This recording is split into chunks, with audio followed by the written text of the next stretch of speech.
हरे कृष्ण, राधे राधे जी सबको। पिंडदान करने के बाद चींटियों का ये संकेत आपको बताता है कि आपके पूर्वज आपसे खुश हैं या नाराज हैं।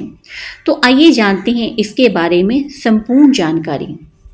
कहते हैं कि पूर्वज परिवार के किसी सदस्य या घर के मुखिया को संकेत देने की कोशिश करते हैं।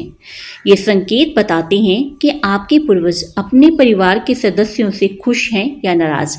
इनमें से कुछ संकेत शुभ माने जाते हैं और कुछ नहीं। पितृपक्ष 15 चंद्र दिनों की अवधि का माना जाता है, जब हिंदू अपने पूर्वजों को खासकर भोजन प्रसाद के माध्यम से श्रद्धांजलि देते हैं। धार्मिक शास्त्रों की माने तो पितृपक्ष की अवधि के दौरान हमारे पूर्वज धरती पर उतरते हैं। इस दौरान पूर्वज अपने वंशजों से संपर्क करने की कोशिश करते हैं। इस दौरान पूर्वज परिवार के किसी सदस्य या घर के मुखिया को संकेत देने की कोशिश करते हैं। ये संकेत हमें बताते हैं कि वह हमसे खुश हैं या नाराज। कुछ ऐसी ही संपूर्ण जानकारी है जो आपके साथ साझा कर रही हूँ। पितृपक्ष के दौरान अगर भक्त के दरवाजे पर काली गाय का आना शुभ माना जाता है। सुबह सुबह घर में कोए का आना भी शुभ माना जाता है। इससे प्रतीत होता है कि आपके पूर्वज आपसे खुश हैं। घर में काली चींटियों का आना भी शुभ माना जाता है। घर के दरवाजे पर गाय का रंभाना भी शुभ माना जाता है। घर में मुरझाए हुए पौधे खिलने लगना यह भी शुभ माना जाता है।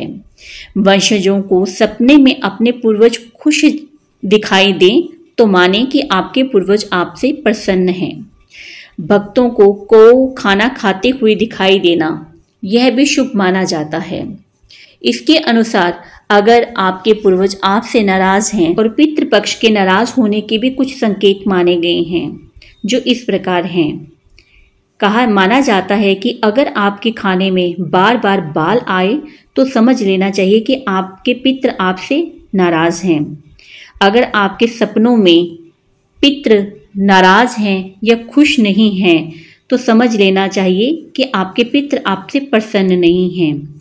घर में तुलसी का पौधा मुरझा जाए या खिला हुआ पौधा भी मुरझा जाए तो समझ लेना चाहिए कि हम पर पितृ पीड़ा है। घर की संपदा और घर का बिजनेस व्यापार ठप हो जाए तो समझ लेना चाहिए कि हमारे घर में पितृ देवता प्रसन्न नहीं हैं। पितृपक्ष के दौरान अपने पितरों के निमित्त कुछ न कुछ दान अवश्य करना चाहिए। ये छोटे छोटे संकेत आपको बताते हैं कि आपसे आपके पितृ नाराज हैं या खुश हैं। इन छोटे छोटे संकेतों से पता चल जाता है कि आप पर या आपके परिवार पर पितृ पीड़ा है या आपके पूर्वज आपसे खुश हैं। इन छोटी छोटी बातों का पता लगा के आप पता कर सकते हैं और अपने पितरों के निमित्त इन 15 दिनों में श्राद्ध तर्पण अवश्य करें, क्योंकि साल में 15 दिन के लिए हमारे पितृ जो होते हैं वो धरती पर आते हैं और इन 15 दिनों में आपको अपने ऋण को चुकाने के लिए पितृ तर्पण अवश्य करना चाहिए और उनका श्राद्ध अवश्य करें। इसी के साथ यह छोटी सी जानकारी समाप्त होती है। हरि बोल, हरि बोल, हरि बोल। राधे राधे जी सबको।